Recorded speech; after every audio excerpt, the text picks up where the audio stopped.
बातमी समोर येते। मोहोळ तालुक्यात एका पती पत्नीच्या जोडप्यावर हल्लेखोरानं गोळीबार केले आणि यानंतर हल्लेखोर हा फरार झालाय। यामध्ये पत्नी मात्र गंभीररित्या जखमी झाली आहे।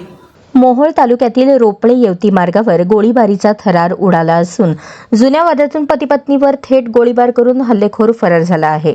घटनास्थळी पोलीस अधीक्षक अतुल कुलकर्णी आणि त्यांच्या पथकाने भेट देऊन आरोपीचा शोध घेण्याच्या सूचना दिल्या आहेत।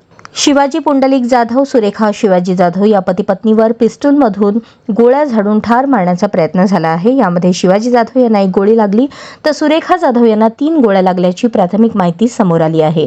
गोळीबार करणारा संशयित दशरथ केरू गायकवाड हा फरार झाला असल्याचे समजते। शिवाजी जाधव वय 65, सुरेखा जाधव वय 60 यांच्यावर सोलापुरातील खासगी रुग्णालयात उपचार सुरू असून सुरेखा जाधव यांची प्रकृती चिंताजनक असल्याची माहिती मिळत आहे। पंढरपूर येथे शिवाजी जाधव आणि सुरेखा जाधव एकादशी निमित्ताने गेले होते।